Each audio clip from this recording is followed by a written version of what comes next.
Assalamualaikum warahmatullahi wabarakatuh. Alhamdulillah, assalatu wassalamu ala rasulillah wa ala alihi wa sahbihi wa mawala. Kita bertemu lagi di serial belajar sirah melalui video singkat sekitar 5-10 menit, dan ini adalah pertemuan kita yang kedua, seri yang kedua. Bagi teman-teman yang ingin melihat seri yang pertama, silakan cek di YouTube akun Happy Andi Bastoni channel. Oke. Pada seri yang kedua ini kita akan bahas tentang asal mula ya, Rasulullah SAW, nasab bagian Rasulullah ya, bagaimana atau dari mana beliau berasal ya, dari kabilah mana dan seterusnya. Dan ini penting untuk kita bahas sebelum kita meneruskan kajian-kajian yang berikutnya tentang kehidupan baginda Rasul SAW. Dalam kitabnya Ar-Rahiqul Makhtum ya, Syekh Safi Rahman Al-Mubarakfuri itu mengelompokkan ya, bangsa Arab di mana baginda Rasul SAW lahir ya, itu menjadi tiga ya, menjadi tiga. Pertama beliau sebut dengan Al-Arab, yang pertama Al-Arab ya,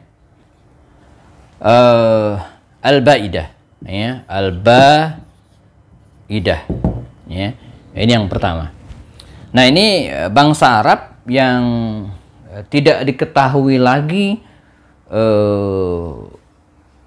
keturunannya sampai hari ini ya. Beliau menyebut ini adalah keturunan ya dari kaum Samud, kaum Ad yang sudah dimusnahkan oleh Allah Subhanahu wa taala. Sehingga nyaris walaupun ada tapi mungkin tidak bisa dilacak ya, keturunan mereka sampai zaman baginda Rasul, apalagi zaman hari ini ya. Kemudian yang kedua ya, ini disebut dengan Al-Arabu ya, bangsa Arab yang Al-Aribah ya, bangsa Arab Al-Aribah. Al-Aribah ya. Al-Arabul Aribah ini yang melahirkan banyak, bahkan bisa menjadi cikal bakal besarnya bangsa Arab, khususnya di Mekah dan Madinah ya. Nah, sebagian mereka ini ya, berasal dari Yaman ya. Nah, yang berasal dari Yaman ini kemudian ada sebuah kabilah namanya kabilah Bani Tha'labah yang melahirkan ya, atau sebagian dari mereka berpencar.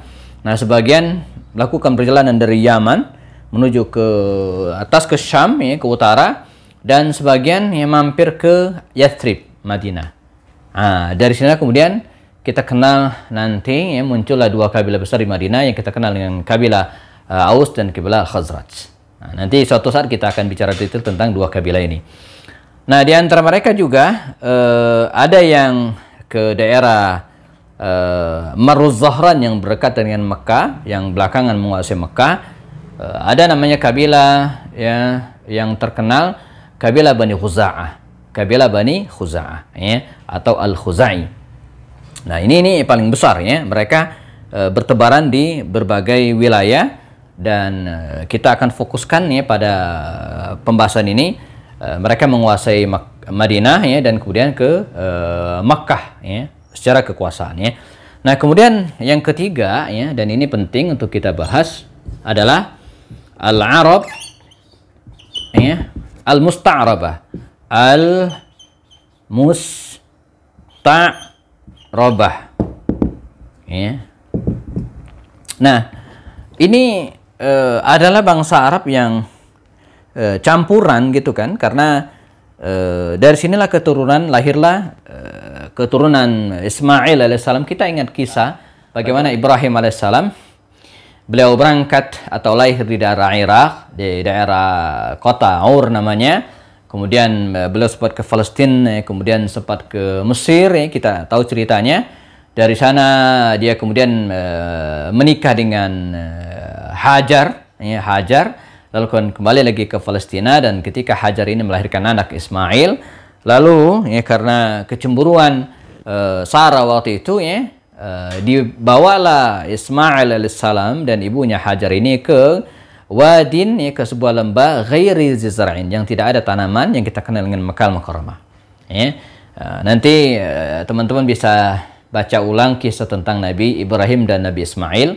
Maka Ismail kecil ini ditempatkan oleh ayahnya dan bersama dengan ibunya di wadin, di sebuah lembah ghairi zi zar'in, yang tidak ada tanaman, yang kita kenal dengan Makkah belakangan.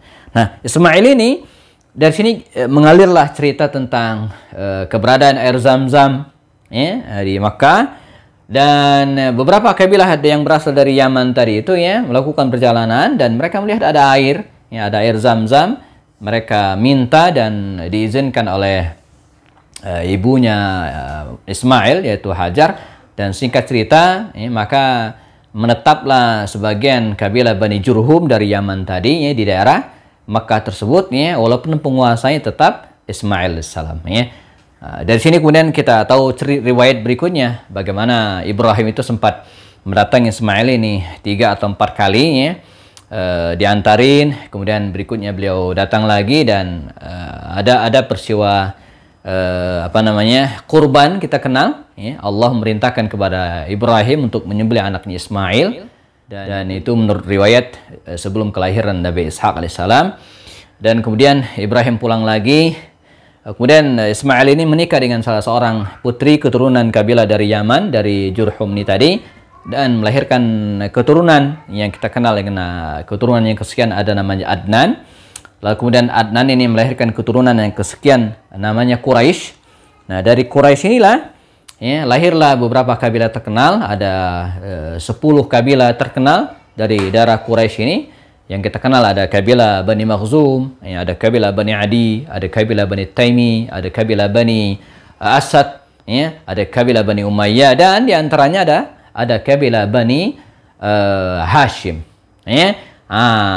Hashim inilah yang merupakan keturunan Quraisy ini, ya, melahirkan anak yang namanya Abdul Muttalib, dan Abdul Muttalib ini melahirkan anak namanya Abdullah, dan Abdullah inilah melahirkan anak yang namanya Muhammad sallallahu alaihi wasallam. Inilah nasab, ya, secara ringkas Rasulullah SAW, ya, sehingga kita faham bahwa Muhammad SAW itu, ya, berasal dari orang yang mulia, dari nasab yang terhormat. Allah sengaja memilih di antara keturunan Ismail itu kabilah Adnan. Dari kabilah Adnan yang sangat terhormat adalah Quraisy. Di antara sekian banyak keturunan Quraisy yang sangat terhormat adalah Bani Hashim, dan di antara keturunan Hashim itu adalah Muhammad SAW. Jadi Nabi Muhammad bukan berasal dari suku yang tidak terkenal, enggak, tapi dia jelas nasabnya. Ini juga memberikan inspirasi kepada kita bahwa seorang pemimpin itu, ya, mestinya dia bukan berasal dari orang yang tidak jelas, enggak tahu bapaknya siapa, dari mana asalnya, enggak, tapi dia berasal dari orang yang sangat jelas nasabnya. Disitulah Islam, ya, haruskan, ya, nikah, ya, di antara hikmah pernikahan itu, ya, agar nasab seorang itu menjadi jelas, ya. Baik, kita ketemu lagi pada seri yang berikutnya dalam kajian sirah nabawiyah via video, ya, dan insyaallah, ya, kita akan membahas kisah Rasulullah SAW secara detail. Demikian, saya Happy Andi Bastani. Assalamualaikum warahmatullahi wabarakatuh.